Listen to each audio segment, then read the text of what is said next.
In the congregation I have served as pastor for 27 years, we proclaim every Sunday that all, without exception, are loved, honored, valued, affirmed, welcomed, and celebrated at Trinity.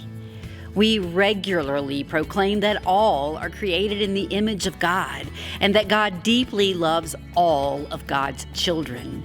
And that love extends to our LGBTQIA+ siblings. We are clear and specific about this reality.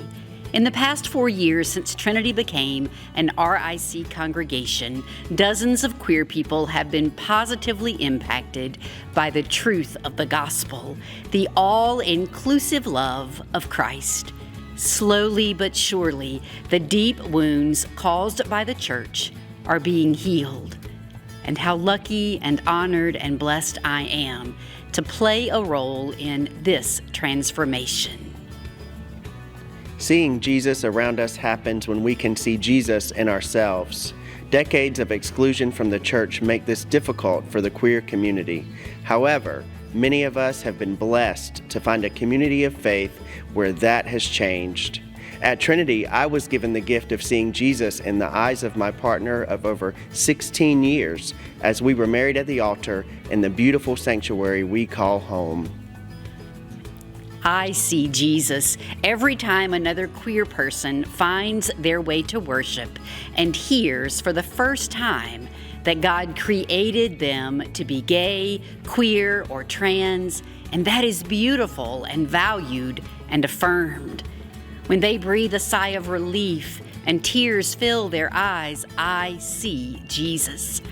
I see Jesus in their struggles, the rejection many have endured from family, friends, and their church. I see Jesus when I baptize their children, when I preside at their weddings, when they join our congregation's outreach ministries, when they become leaders in our life together. At Trinity's monthly queer-led worship services, I see Jesus shepherding those who have been shunned for the way God created them to be. I see Jesus in the gay man who approaches a prayer kneeler. He is in church for the first time in 10 years. Finally, he is prayed with instead of against. I see Jesus in the lesbian praying with him, tears in her eyes, as together they experience the presence of Christ, celebrating their queerness. How can this be anything but holy? Lives are being changed. Love is being shared. The light of Christ is shining bright. All of us, straight people and queer people, are being transformed. I see Jesus in leaders at Trinity and in our Synod who affirm God's call upon my life as I am entranced into candidacy for ordained ministry.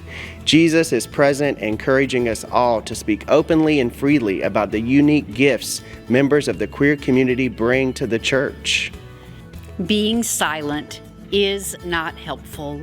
Inviting the queer community to see Jesus does not happen by just hanging an all are welcome sign out front. It happens through the bold, loud, and deliberate naming of queerness as celebrated by God. Do that, and you'll see Jesus too, in all the stunningly vivid colors of God's rainbow. I often ask myself, is this what the kingdom looks like? And God keeps affirming, yes, this is what my kingdom looks like. Keep fighting the good fight until all my children know that they are loved, affirmed, and celebrated.